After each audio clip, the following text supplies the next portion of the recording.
ओम शांति। आज मीठे बाबा के साकार महावाक्य हैं 23 अप्रैल 2021। मीठे बच्चे, बाप की यह वंडरफुल हट्टी अर्थात दुकान है जिस पर सब वैरायटी सामान मिलता है। उस हट्टी के तुम मालिक हो।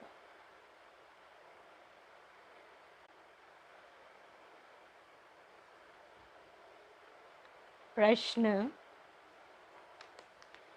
इस वंडरफुल दुकान की कॉपी कोई भी नहीं कर सकता है, क्यों? उत्तर: क्योंकि यह स्वयं ही सर्व खजानों का भंडार है। ज्ञान का, सुख का, शांति का, पवित्रता का, सर्व चीज़ों का सागर है। जिसको जो चाहिए वह मिल सकता है। निवृत्ति मार्ग वालों के पास यह सामान मिल नहीं सकता। कोई भी अपने को बाप समान सागर कह नहीं सकते। तुम्हें पाके गीत बजा है, तुम्हें पाके हमने जहाँ पा लिया है। ओम शांति। अब बच्चे बैठे हैं बेहद के बाप के सामने। इनको बेहद का बाप भी कहा जाए तो बेहद का दादा भी कहा जाए,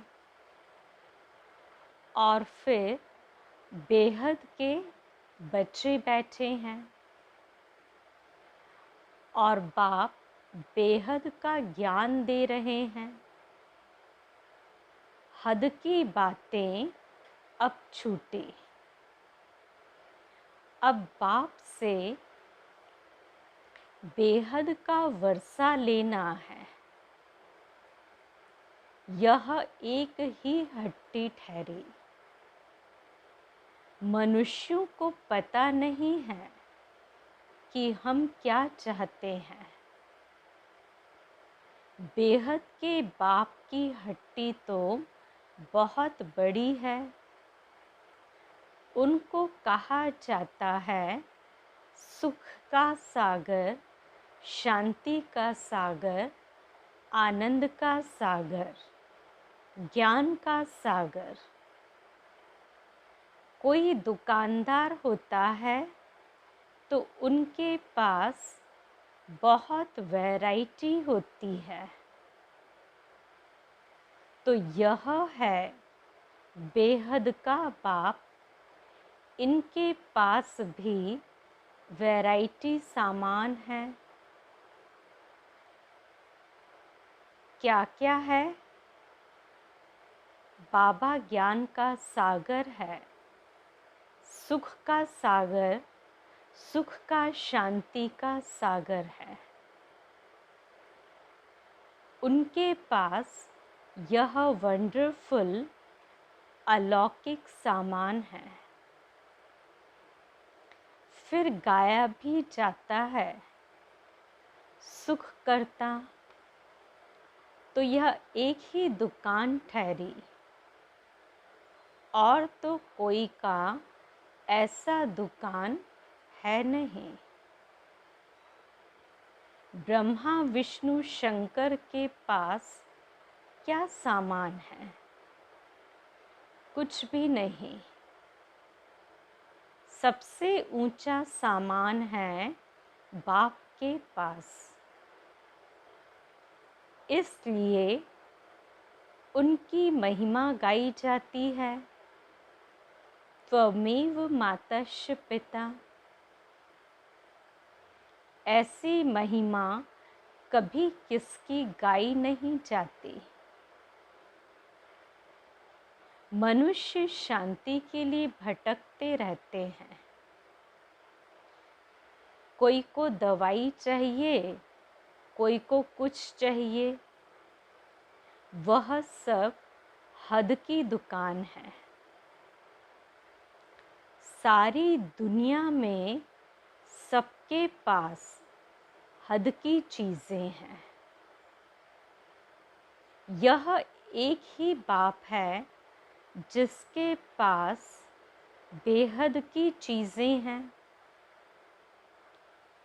इसलिए उनकी महिमा भी गाते हैं कि पतित पावन है, लिबरेटर है, ज्ञान का सागर, आनंद का सागर है। यह सब वैरायटी वक्खर अर्थात सामान है। लिस्ट लिखेंगे तो बहुत हो जाएंगी। जिस बाप के पास यह चीज़ें हैं तो बच्चों का भी हक है उन पर। परंतु यह किसकी बुद्धि में नहीं आता है कि जब ऐसे बाप के हम बच्चे हैं तो बाप की चीज़ों के हम मालिक होने चाहिए। बाप आते भी हैं भारत में। बाप के पास जो सब चीज़ें हैं वे ज़रूर ले आएंगे। उनके पास लेने लिए तो जा नहीं सकते। बाप कहते हैं मुझे आना पड़ता है। कल्प कल्प कल्प के संगम पर मैं आकर तुमको सब चीज़ें दे जाता हूँ। हम जो तुमको वक्खर देता हूँ वह फिर कभी नहीं मिल सकता। आधा कल्प के लिए तुम्हारे भंडारे भर जाते हैं।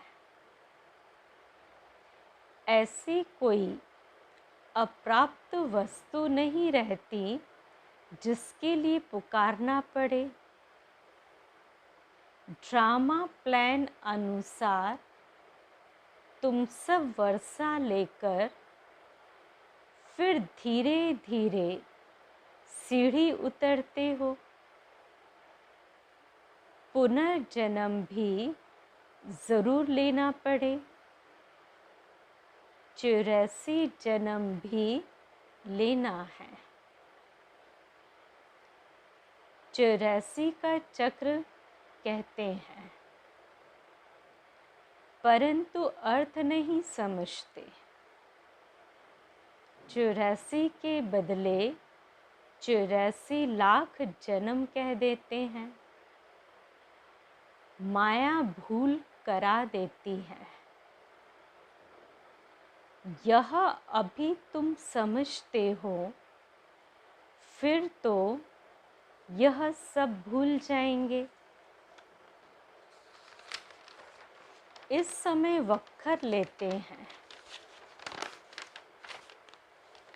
सतयुग में राजाई करते हैं, परंतु उन्हों को ये पता नहीं है कि यह राजाई हमको किसने दी।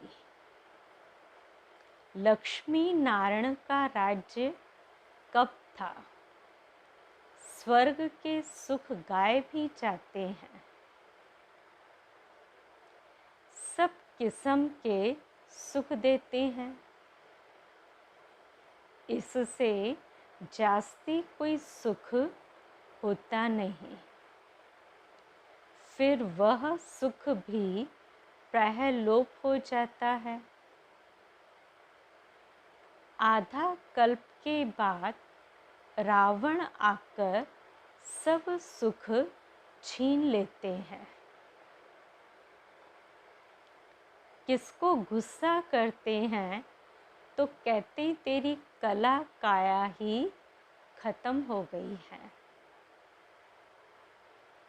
तुम भी जो सर्वगुण संपन्न 16 कला संपूर्ण थे, वह कलाएं सब खत्म हो गई हैं।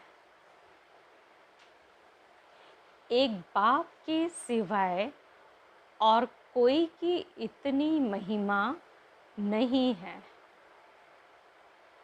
कहते हैं ना, पैसा हो तो लाड़काना घूम कर आओ। तुम विचार करो कि स्वर्ग में कितना अकिचार धन माल था, अभी वह थोड़ी है, सब गुम हो जाता है। धर्म भ्रष्ट कर्म भ्रष्ट बन जाते हैं, तो धन माल भी गुम हो जाता है, फिर नीचे गिरने लग पड़ते हैं। बाप समझाते हैं, तुमको इतना धन दिया, तुमको हीरे जैसा बनाया, फिर तुमने धन माल कहाँ गवा दिया। अब फिर बाप कहते हैं कि अपना वर्षा पुरुषार्थ कर ले लो।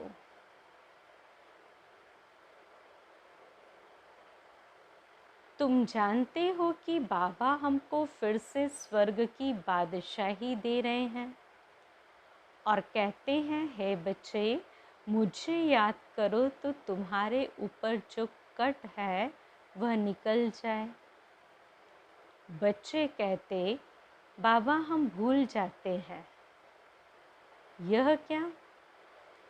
कन्या जब शादी करती है तो पति को कभी भूलती है क्या? बच्चे कभी बाप को भूलते हैं क्या?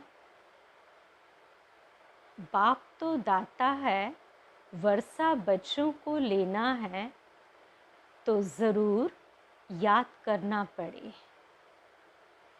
बाप समझाते हैं, मीठे मीठे सिकिलधे बच्चे याद की यात्रा में रहेंगे तो विकर्म विनाश होंगे और कोई उपाय नहीं है। भक्ति मार्ग में तीर्थ यात्रा, गंगा स्नान आदि जो कुछ करते आए हो तो सीढ़ी नीचे उतरते ही आए हो, ऊपर तो चढ़ ही नहीं सकते। लॉ नहीं कहता, सबकी उतरती कला ही है। यह जो कहते हैं कि फलाना मुक्ति में गया, यह झूठ बोलते हैं, वापस कोई जा नहीं सकते। बाबा आया है तुमको 16 कला संपूर्ण बनाने। तुम ही गाते थे कि मुझ निर्गुण हारे में, अभी तुम जानते हो कि बाप गुणवान बनाते हैं। हम ही गुणवान पूज्य थे, हमने वर्षा लिया था। 5000 वर्ष हुए। बाप भी कहते हैं कि तुमको वर्षा देकर गए थे। शिव जयंती, रक्षाबंधन, दशहरा आदि मनाते भी हैं, फिर भी कुछ समझते नहीं हैं, सब कुछ भूल जाते हैं। फिर बाप आकर याद दिलाते हैं, तुम ही थे, फिर तुमने राज्य भाग्य गंवाया। बाप समझाते हैं, अब यह सारी दुनिया पुरानी जर्जरी भूत है, दुनिया तो यही है, यही भारत नया था, अब पुराना हुआ है। स्वर्ग में सदा सुख होता है। फिर द्वापर से जब दुख शुरू होता है, तब यह वेद शास्त्र आदि बनते हैं। भक्ति करते करते जब तुम भक्ति पूरी करो, तब भगवान आए ना। ब्रह्मा का दिन, ब्रह्मा की रात, आधा आधा होगा ना। ज्ञान दिन, भक्ति रात। उन्होंने तो कल्प की आयु ही उल्टी सुल्टी कर दी है। तो पहले पहले तुम सबको बाप की महिमा बैठ सुनाओ। बाप ज्ञान का सागर, शांति का सागर है। कृष्ण को थोड़ी कहेंगे कि निराकार, पतित पावन, सुख का सागर, नहीं। उनकी महिमा ही अलग है। रात दिन का फर्क है। शिव को कहते ही हैं बाबा। कृष्ण बाबा अक्षर ही नहीं शोभता। कितनी बड़ी भूल है। फिर छोटी छोटी भूलें करते हैं। 100% भूलें, 100% भूल गए हैं। बाप कहते सन्यासियों ने कभी यह सौदा, सन्यासियों से कभी यह सौदा मिल न सके, क्योंकि वह है ही निवृत्ति मार्ग के और तुम हो प्रवृत्ति मार्ग वाले। तुम संपूर्ण निर्विकारी थे, वाइसलेस वर्ल्ड थी, यह है विशियस वर्ल्ड। फिर कहते हैं क्या सतयुग में बच्चे पैदा नहीं होते? वहाँ भी तो विकार था। अरे वह है ही संपूर्ण निर्विकारी दुनिया।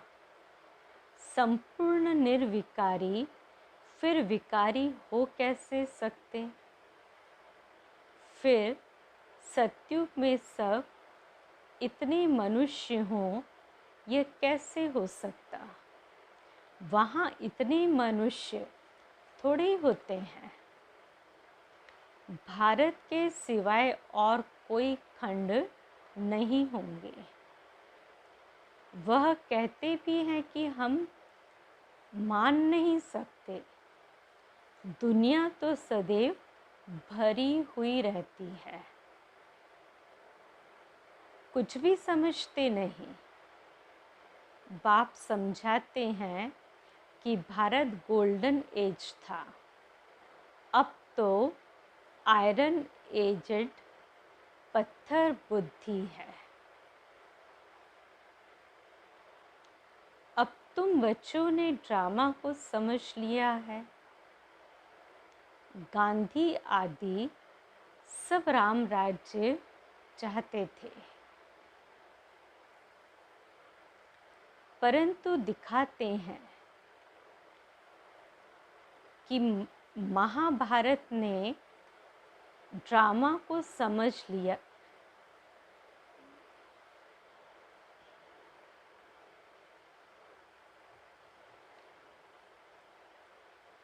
परंतु दिखाते हैं कि महाभारत लड़ाई लगी, बस फिर खेल खत्म। फिर क्या हुआ? कुछ भी दिखाया नहीं है। बाप बैठ यह समझाते हैं। यह तो बिल्कुल सहज है। शिव जयंती मनाते हैं तो जरूर शिव बाबा आते हैं।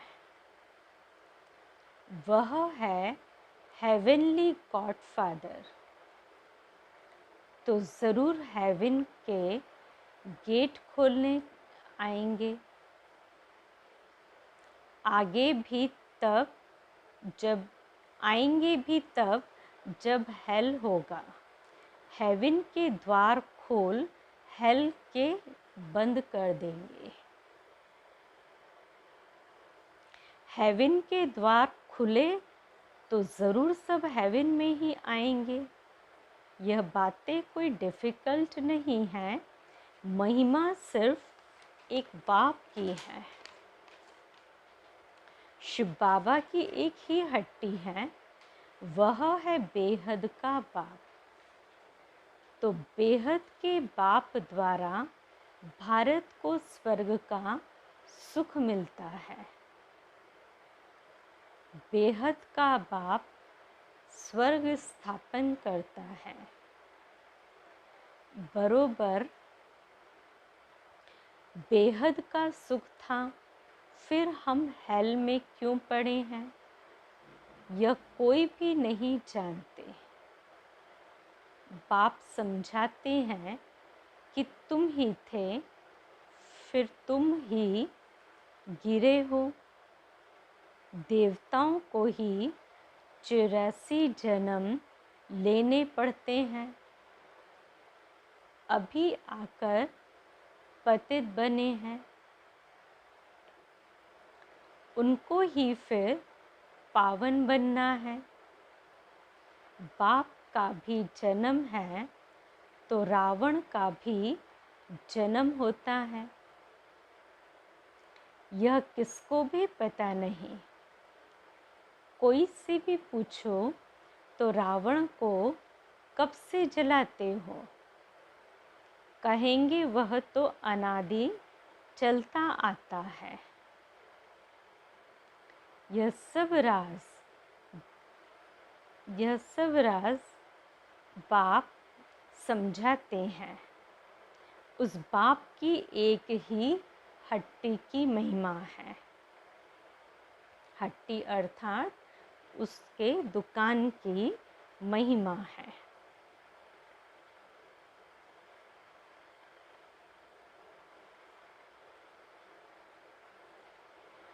सुख शांति पवित्रता मनुष्य से मनुष्य को नहीं मिल सकती, सिर्फ एक को थोड़े ही शांति मिली थी।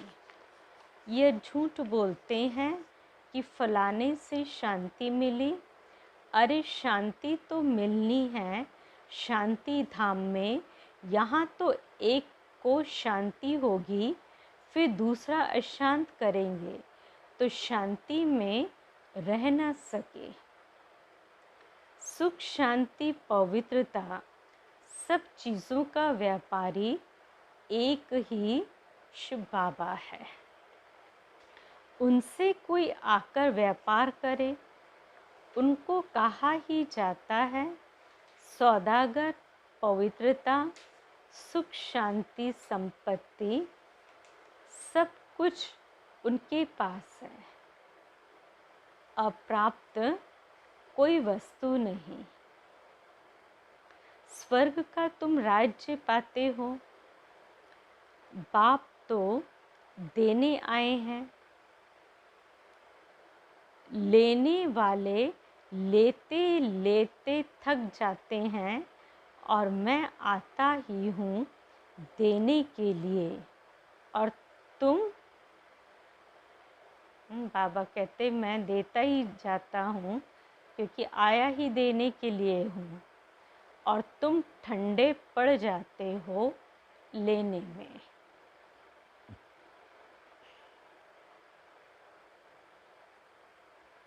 बच्चे कहते हैं बाबा माया के तूफान आते हैं। हाँ, पद बहुत ऊंचा पाना है, स्वर्ग के मालिक बनते हो, यह कम बात है क्या। तो मेहनत करनी है, श्रीमत पर चलते रहो। वक्खर जो मिलता है वह फिर कम बात है क्या। जो मेहनत करनी है श्रीमत पर चलते रहो। वक्खर जो मिलता है वह फिर औरों को भी देना पड़े, दान करना पड़े। पवित्र बनना है तो 5 विकारों का दान ज़रूर देना है।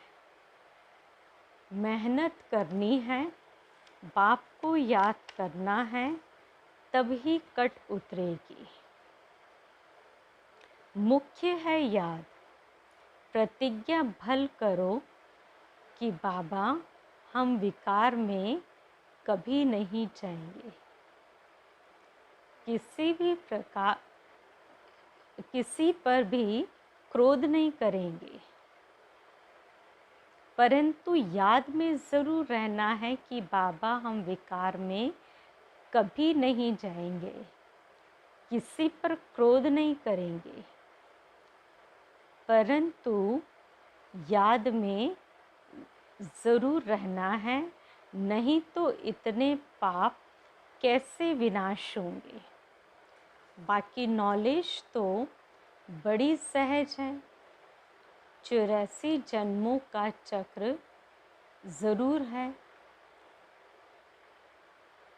नहीं तो इनके पास कैसे विनाश होंगे। बाकी नॉलेज तो बड़ी सहज है। 84 जन्म का चक्र कैसे लगाया है, यह किसको भी तुम समझा सकते हो। बाकी याद की यात्रा में मेहनत है। भारत का प्राचीन योग मशहूर है। क्या ज्ञान देते हैं?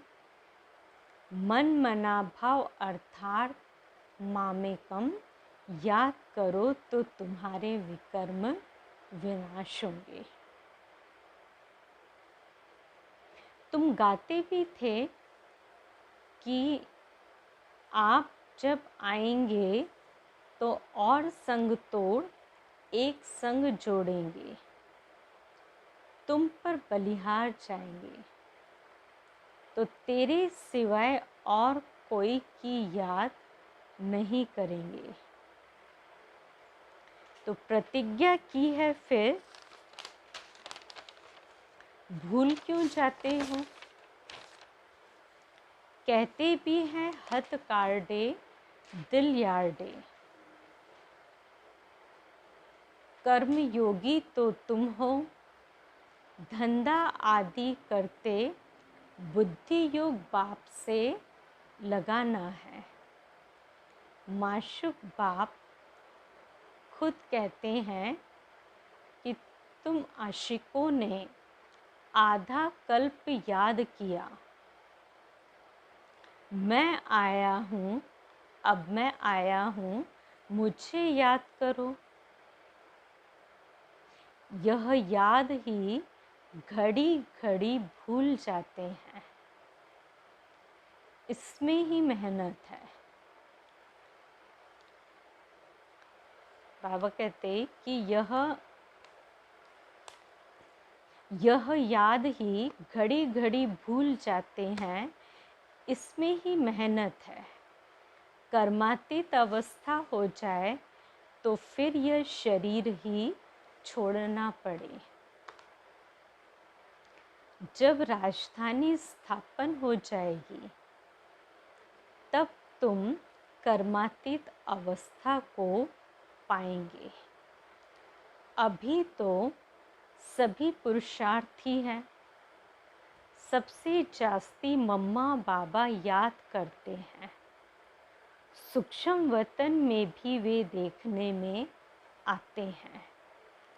तो बाबा समझाते हैं, मैं जिसमें प्रवेश करता हूँ वह बहुत जन्म के अंत वाला जन्म है, वह भी पुरुषार्थ कर रहे हैं। कर्मातीत अवस्था में अभी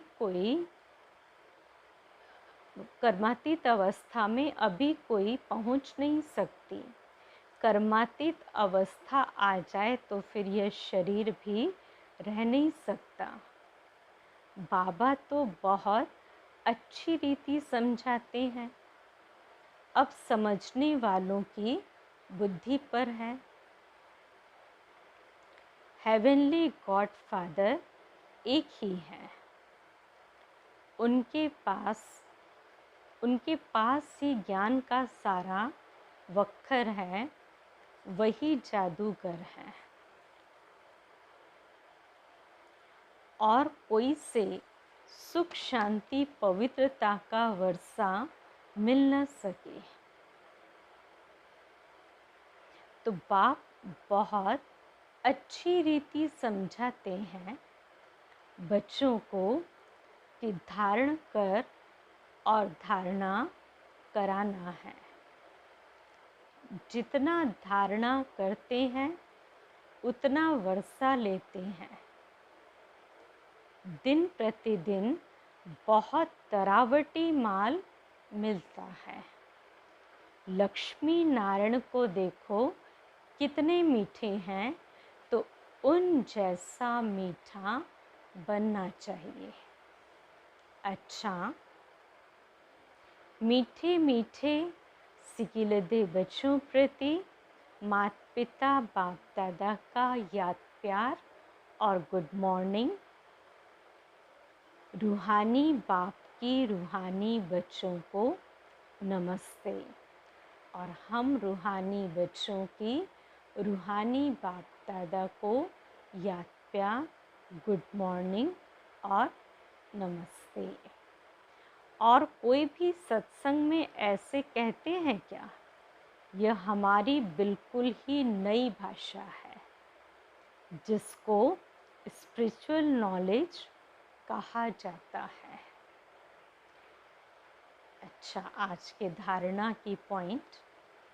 पहला, बाप द्वारा जो सुख शांति पवित्रता का वक्खर मिला है वह सबको देना है।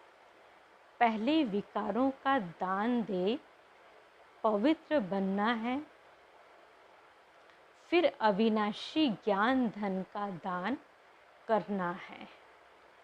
दूसरी पॉइंट, देवताओं जैसा मीठा बनना है। जो बाप दादा से प्रतिज्ञा की है उसे उसे सदा याद रखना है और बाप की याद में रहकर विकर्म भी विनाश करने हैं। वरदान, अपने प्रति व सर्व आत्माओं के प्रति लॉफुल बनने वाले law maker so new world maker भव। जो स्वयं प्रति लॉफुल बनते हैं वही दूसरों के प्रति भी दूसरों के प्रति लॉफुल बन सकते हैं। जो स्वयं लॉ को ब्रेक करते हैं वह दूसरों के ऊपर लॉ नहीं चला सकते। इसलिए अपने आप को देखो कि सवेरे से रात तक मनसा, संकल्प में, वाणी में, कर्म में, संपर्क में वह सहयोग एक दो को सहयोग देने में, सदा सेवा में कहाँ भी ब्रेक तो नहीं होता है। जो लॉ मेकर है वह लॉ ब्रेकर नहीं बन सकते। जैसे इस समय लॉ मेकर बनते हो वैसे peace maker, new world maker बन जाते हैं। फिर से सुनेंगे वरदान का डिटेल। जो स्वयं प्रति लॉफुल बनते हैं वही दूसरों के प्रति भी लॉफुल बन सकते हैं। जो स्वयं लॉ को ब्रेक करते वह दूसरों के ऊपर लॉ नहीं चला सकते। इसलिए अपने आप को देखो कि सवेरे से रात तक मनसा संकल्प में, वाणी में, कर्म में संपर्क व एक दो को सहयोग देने में व सेवा में कहाँ भी लॉ ब्रेक तो नहीं होता है। जो लॉ मेकर है वह लॉ ब्रेकर नहीं बन सकते। जो इस समय लॉ मेकर बनते हैं तो वही peace maker, new world maker बन जाते हैं। आज का स्लोगन, कर्म करते कर्म के अच्छे व बुरे प्रभाव में न आना ही कर्मातीत अवस्था है। कर्म करते कर्म के अच्छे व बुरे प्रभाव में न आना ही कर्मातीत स्थिति है। तो ये थे आज मीठे बाबा के 23 तारीख के महावाक्य। और आज 23वां अव्यक्त इशारा है, बुद्धि की एकाग्रता से परखने की शक्ति आएगी। इसके लिए व्यर्थ व अशुद्ध संकल्पों की हलचल से परे एक में सर्व रस लेने वाली एक रस स्थिति चाहिए। अगर अनेक रसों में बुद्धि और स्थिति डगमग होती है तो परखने की शक्ति कम हो जाती है और न परखने के कारण माया अपना ग्राहक बना देती है। तो यह माया है, यह भी पहचान नहीं सकते। तो यह रॉन्ग है, यह भी जान नहीं सकेंगे। ओम शांति।